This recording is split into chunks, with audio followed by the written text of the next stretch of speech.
श्री शिवाय नमस्तुभ्यम। हर हर महादेव। पूज्य गुरुजी पंडित प्रदीप जी मिश्रा की कथा के कुछ उपाय जो शुक्रवार की अष्टमी के किए जाने वाले हैं, हम इस वीडियो में बात करेंगे। आप सभी जानते हैं कल शुक्रवार की अष्टमी पड़ रही है और शुक्रवार की अष्टमी माता लक्ष्मी को प्रसन्न करने के लिए यदि हम कोई भी उपाय करते हैं तो वह अपने आप में सार्थक सिद्ध होता है। गुरुजी कहते हैं यदि आपके घर में रुपया पैसे की तंगी है या कर्जा अत्यधिक बढ़ गया है, आज की जीवन शैली में लोन ले लेते हैं, कर्जा पटाते पटाते हमारा कर्ज अत्यधिक बढ़ जाता है, ब्याज की दरें अधिक होती हैं, तो लोन से तो हर व्यक्ति परेशान रहता है। कर्ज मुक्ति के लिए गुरुजी ने शुक्रवार की अष्टमी का एक छोटा सा उपाय बताया है। यदि आपके घर में भी धन की कमी है, कर्जा अत्यधिक बढ़ गया है, तो ज़रूर से ही कीजिएगा। इस उपाय से बढ़कर आपको कोई उपाय कर्ज मुक्ति का सरल सा नहीं मिलेगा। आपको करना क्या है, 1 लोटा शुद्ध जल अपने घर का लेना है। अपने घर से जल लेना है और उसमें एक कमल गट्टा आसानी से मार्केट में मिल जाएगा। कमल गट्टा आपको जल के कलश में डाल लेना है और लेकर पहुंच जाना है महादेव जी के मंदिर जाने के पश्चात आपको सबसे पहले भोलेनाथ की शिवलिंग पे पूरा जल श्री शिवाय नमस्तुभ्यम कहते हुए धीरे धीरे से जल समर्पित कर देना है।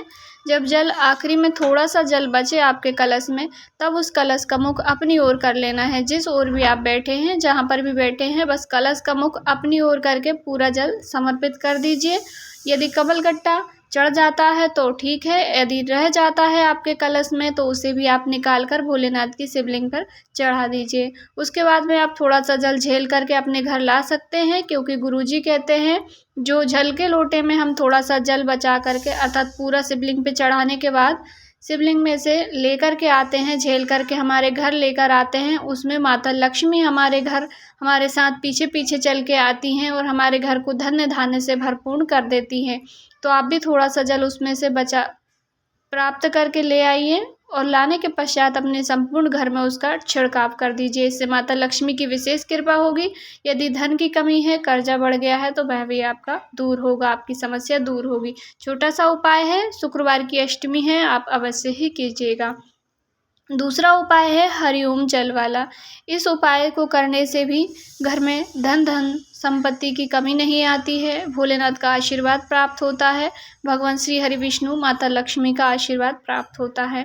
तो आपको क्या करना है, आपको 1 लोटा जल अपने ही घर से लेना है। आप चाहें तो एक डब्बे में जल भर के ज़्यादा जल ले जा सकते हैं और उसके बाद आप दोनों उपाय भी कर सकते हैं, पर जल अपने घर का ही ले जाना चाहिए। गुरुजी कहते हैं कि अपने घर के जल अपना एड्रेस होता है, पता होता है, उससे महादेव को पता चल जाता है कि इनके घर में क्या दुख है, क्या तकलीफ़ है।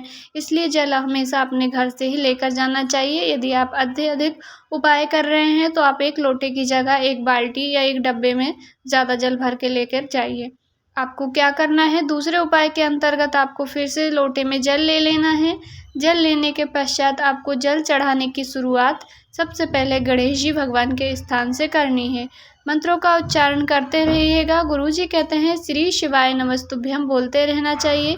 श्री शिवाय नमस्तुभ्यम बोलने से श्री माता रानी गौरा पार्वती को श्री कहते हैं और शिवाय मतलब भोलेनाथ को। श्री शिवाय का मतलब होता है मैं माता रानी सहित भगवान भोलेनाथ को प्रणाम करता हूँ या करती हूँ। इस प्रकार से श्री शिवाय नमस्तुभ्यम बोलते हुए जल के कलश को सीधे 1 बेलपत्री भी लेना है आपको और 1 लोटा जल लेना है। यदि बेलपत्री आपके पास नहीं है, नहीं मिले, तो आप भोलेनाथ की शिवलिंग पे से या तो निर्माल्य में आपको मिल जाए तो बेलपत्री आप ले लीजिए, पर बेलपत्री खंडित या टूटी फूटी कहीं से भी नहीं होनी चाहिए, एकदम साबुत बेलपत्री आपको चाहिए, क्योंकि भोलेनाथ को संपूर्ण सामग्री साबुत चाहिए, अखंडित चाहिए। खंडित उन्हें कुछ भी पसंद नहीं है। आपका मन भी खंडित नहीं होना चाहिए। पूर्ण समर्पण के साथ आपको कोई भी उपाय करना है, नहीं तो आपको फल नहीं मिलता है। फिर आप सोचते हैं कि इनकी कामना पूरी हो गई परंतु मेरी नहीं हुई है, तो आप अपना समर्पण दीजिए पूरा भगवान को। 1 बेलपत्री आपने ले ली, 1 लोटा जल आपने ले लिया। सबसे पहले आपको बेलपत्री माता अशोक सुंदरी के स्थान पर समर्पित कर देनी है। बेलपत्री की डंडी का भाग जिस ओर जल बह करके जाएगा, जलाधारी उस ओर होना चाहिए। बेलपत्री आपने समर्पित कर दी। उसके बाद आपको जल चढ़ाने की शुरुआत गणेश जी के स्थान से करनी है। सबसे पहले आप गणेश जी पे जल चढ़ाते हुए, धार बनाते हुए आपको संपूर्ण जलाधारी पे घुमा करके लेकर आना है अशोक सुंदरी माता के पास। अशोक सुंदरी माता के पास आप आ गए हैं, जल की धार आपको तोड़नी नहीं है, धीरे धीरे से आप जल चढ़ाते रहिए उसके बाद अशोक सुंदरी माता के पास से आपको लेकर जाना है स्वामी कार्तिकेय के पास। फिर आप फिर भी धार नहीं तोड़नी है, आपको पलटा कर फिर माता अशोक सुंदरी के पास लेकर आना है। फिर आपको ओम जैसी आकृति, ओम तो हमारा बन गया है, अब हमको ओम की जो पूँछ होती है वह बनानी है। तो आप फिर माता अशोक सुंदरी पर से ले जा कर के फिर जलाधारी पर से घुमा के और पूरा जल भोलेनाथ की शिवलिंग पर समर्पित कर दीजिए। मैंने फ़ोटो में आपको बताने की कोशिश की है, यदि आपको समझ में आ गया हो तो आप श्री शिवाय नमस्तुभ्यम अवश्य ही लिखें। यदि आपको समझ नहीं आया है तब भी आप कमेंट करके अवश्य ही पूछिएगा। इसके बाद यदि आप कोई सामग्री लेकर के गए हैं, आप दीपक लेकर गए हैं, दीपक प्रज्वलित कर दीजिए। आप चावल के दाने जो भी आप चढ़ाने की सामग्री लेकर के गए हैं आप चढ़ा दीजिए, संपूर्ण पूजन कर लीजिए। पर आपको मन में श्री शिवाय नमस्तुभ्यम का या नमः शिवाय का या ओम नमः शिवाय का मंत्र अपने स्मरण में ज़रूर लाना है। गुरुजी कहते हैं चुपचाप पूजन कभी नहीं करनी चाहिए, भोलेनाथ की तरफ देखते हुए आपके जो भी समस्या है वह कहते हुए या प्रसन्न मन से आप भोलेनाथ की और शिवलिंग की ओर निहारते हुए देखते हुए आपको कोई भी उपाय करना चाहिए या जल समर्पित करना चाहिए और अपनी कामना कहिए, झोली पसार कर बाबा से प्रणाम करें। आपके जीवन में जो भी दुख है उसको आप भोलेनाथ से ज़रूर ही कहें। गुरुजी कहते हैं यदि हमने पाप भी किए हैं वो भी हमें भोलेनाथ से ज़रूर कहना चाहिए, क्योंकि वे पिता हैं और पिता से कोई भी बात छिपानी नहीं चाहिए। तो आप ये दोनों ही उपायों से संबंधित आपके मन में कहीं पे कोई सवाल है, कुछ समझ में नहीं आए तो ज़रूर से ही पूछिएगा।